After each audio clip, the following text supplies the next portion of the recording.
개인 창업을 할 때는 프랜차이즈 업체가 쉽게 따라올 수 없는 업종을 선택하는 것이 장기적으로 안정적일 수 있습니다. 만약 현재 포화 상태인 카페를 선택한다면 저가 프랜차이즈부터 스타벅스, 블루보틀까지 다양한 업체들이 개인 카페의 경쟁 상대가 될 수 있습니다. 식당도 마찬가지입니다만 프랜차이즈가 존재하더라도 개인 점포가 더 유리할 수 있는 방법이 있습니다. 예를 들어 순대를 직접 피와 속을 만들어 판매하면 압도적인 경쟁력을 갖출 수 있습니다. 수타소바나 순두부도 마찬가지입니다. 수제로 메인 메뉴를 만들면 있어 프랜차이즈보다 경쟁력을 가질 수 있습니다.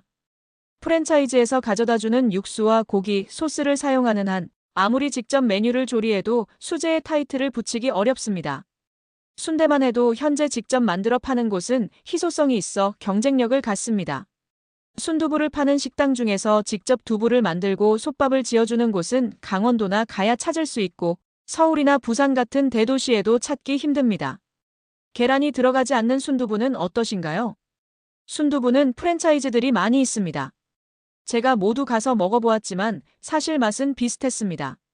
아마 많은 분들이 동의하실 건데요. 만약 프랜차이즈가 아닌 개인 점포가 매일 아침 수제로 만든 순두부로 찌개를 판다면 가볼 것입니다. 그런데 주메뉴의 품질이 프랜차이즈와 비교될 정도로 좋으면서 맛도 뛰어나다면 경쟁에서 앞서 나갈 수 있습니다. 하지만 생계란을 얹어주고 프랜차이즈와 비슷한 반찬으로는 성공하기 힘듭니다. 예를 들면 반찬의 수를 줄일 수도 있습니다. 손님들은 상차림에 놀랄 것이고 기억할 것입니다. 대신 밥과 반찬, 순두부의 양을 새롭게 구성해야 합니다. 반찬 수를 줄이는 대신 순두부를 리필해주는 서비스를 제공할 수 있습니다.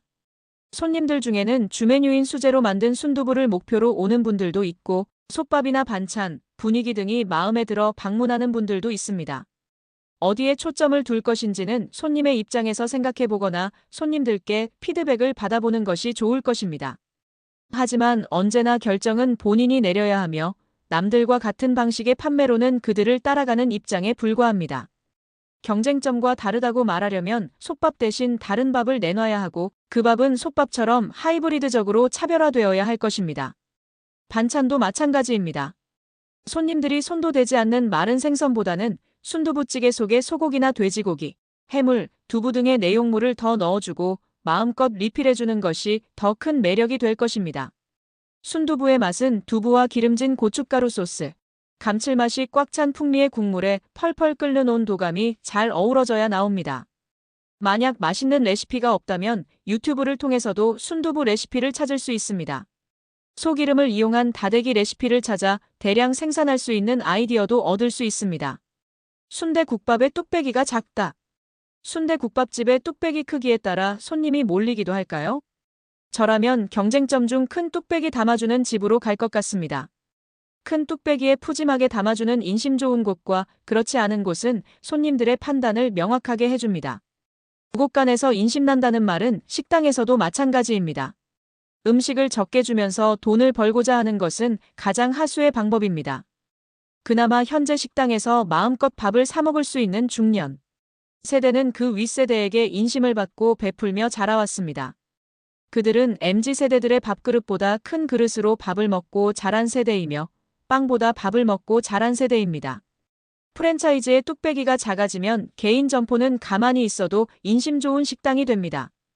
TV에서 본 20년간 순대 장사로 성공을 이룬 집도 처음부터 순조로웠던 것은 아니었다고 합니다. 너무 어려워서 시작했고 초보 때는 순대 만드는 것이 힘들고 고되었다고 합니다. 우여곡절 끝에 순대 기술을 배우고 쪽잠을 자며 때로는 밤을 새워 장사를 했다고 합니다. 모든 일은 하루아침에 인정받기 힘들었고 초기의 미숙한 실력은 겸손과 친절로 실력을 쌓을 시간을 벌었다고 합니다. 순두부, 순댓국, 수타소바 모두 기술이 필요하고 미리 준비해 놓으면 바로바로 제공할 수 있는 시스템을 만들 수 있습니다. 실력, 속도, 맛, 가격, 양을 모두 만족할 순 없지만 이 중 몇 가지를 잡을 수 있다면 이익을 포기하더라도 추구하는 것이 좋을 것입니다. 500원의 이익이라도 먼저 손님에게 돌려주면 마음이 편해질 것입니다. 비즈니스 세계의 잣대로 엄격한 원가 계산과 양을 정한다 해도 손님이 오지 않는 식당에서는 의미가 없습니다. 우선은 손님이 오실 수 있도록 먼저 손해도 감수하고 그 사이에 실력을 쌓아야 합니다. 기술이 쌓이기도 전에 얄팍한 계산과 적은 양으로 손님들에게 외면받을 이유는 없습니다. 입장을 바꿔서 어떤 식당에 가고 싶으신가요? 가격과 양이 적당하면서 메뉴까지 신선하면 좋을 것입니다.